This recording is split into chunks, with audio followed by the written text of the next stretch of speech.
praat, en is juist wat ek nou graag met julle wil deel.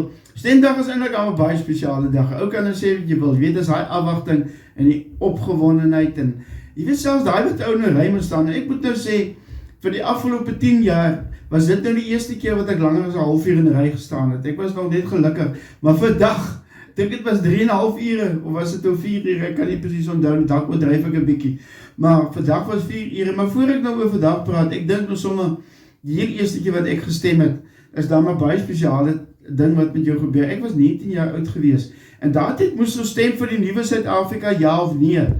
So nou kan jy indink hoe reus besigheid was. 11 November 1983 kan ek dit goed onthou. Ek het my eerste kruisie getrek toe ek 'n student was daar in die Parel. En die volgende verkiesing wat ek natuurlik goed onthou was 1992. Die van julle wat toe gestem het sal onthou, die 22 was ons weer gestem het oor die nuwe Suid-Afrika, nie die nuwe bedeling. Toe gaan het nou oor die nuwe Suid-Afrika, wat ons toe noem as ja of nee stem. En of nie ons net sommige het ons nou daai voorreg gehad om op daai stadium te stem. Nou ja, ek onthou nog dat daar was vreese gewees dat as die stem nou nie die regte uitslag het nie, dan sal die cricketspan nie kan gaan deelneem in die wêreldbeker daar in Engeland nie. So dit was omtrent 'n besigheid daai tyd gewees. En toe natuurlik 1994 se stemming. Dis nou 30 jaar gelede. As ek nou daaroor moet praat, kyk, dis nou vir my die een wat nou die meeste uitstaan. As ek nou maar dink daardie dag, jy weet, hoe ons ook daar in die rye gestaan het, en hoe die hele ervaring was, en hoe ongelooflike atmosfeer daar geheers het, en op die televisie, hoe die lange rye toue, mense wat daar gestaan het. Ek onthou na die eerste dag, toe sê hulle, nee, die mense nog nie gestem nie, en ek was daai tyd onderwyser gewees, so sê hulle, maar die volgende dag stem ons weer, dis weer vakansiedag. Ek was nie bly om weet, dat die mense nog die volgende dag kan stem nie. Ek was bly oor die vakansiedag. En die volgende aand, die donderdag aand, toe sê hulle, nee, maar wat, die Vrydag is ook 'n vakansiedag, so ons gaan nou nog 'n dag by die huis bly, want dit was 'n lekker lang naweek gewees. Ek onthou ook, toe ek nou klaar gestem het, toe stap ek daar by die stalletjies verby van die partye. Nou die party wat nog gedink het, ek stem vir hom, is toe nog vreeslik vir my vriendelik ingenooi daar. Ek moes nou eers koffie en 'n broodjie kom. Jong, toe geniet ek dan lekkerlik koffie en broodjie. Al het ek nie vir hulle gestem nie, maar hulle het nie geweet nie. En jy gaan dit ook nie vir hulle vertel, maar gelukkig weet jy nie wie dit was nie.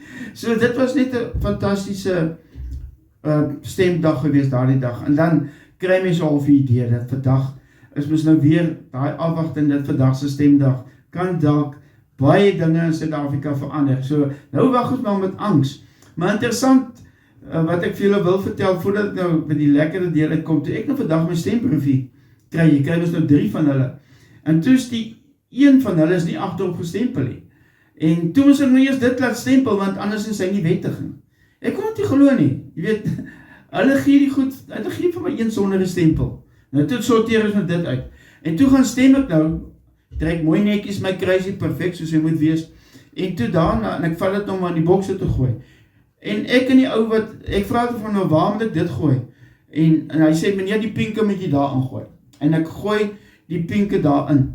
En toe ek sê, meneer, oké, nou hierdie ene, en toe sien ons, maar het is nog 'n pinke.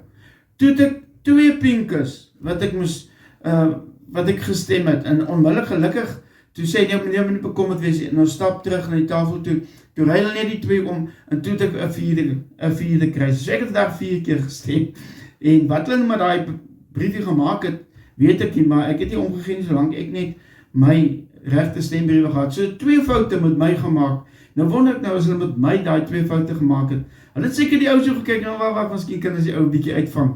Nou ja, ongelukkig het dit nou nie gewees nie, so, maar ek vermoed niks suspicieus of enigiets, ek sê maar, dis wat my gebeur het. Maar wat nou vandag my lekker was, nou sit hom eers maar daar in die ry, nou wag jy maar die tyd om, en nou meet jy jouself, nou sien ek hier na 'n uur, toe sien ek, maar ons het net so 5 teruggevorder. Ek het so na vrou lief kyk, sê, jitte, jy gaan ons die vandag klaarmaak nie. Nou so ek as hy nou maar so begin gesels en gekuier, en ek vertel hom maar vir 'n paar goedjies van onder andere ondervinding by die skool spesifiek, waar ek toe met 'n cricketspan daar kom speel het, en daar die lekker wen wat ons daar gehad het, op daai veldjie wat daar waar ons nou in die ry gestaan het. En toe ons nou so, ek wil sê halfpad is, toe begin gesels ons nou met 2 baie oulike mense, wat nou saam met ons in die ry is. En weet julle, toe, die laaste 2 ure, jong, toe sy dan toe kuier ons dan lekker, en ons gesels, en dis toe ook dat hy toe nou vir my uitvra oor jou stasie, natuurlijk, het ek vir hom baie mooi verduidelik van jou stasie.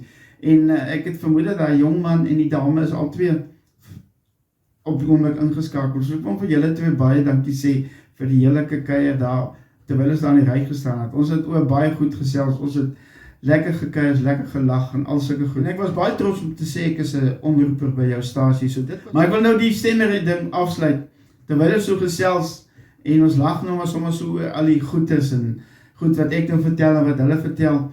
Toe sê die jongman daar vir my, hy sê vir my oom, daar was daar twee jong mense. Hulle toe hulle trou het, hulle besluit dat hulle gaan nooit kwaad vir mekaar slaap nie.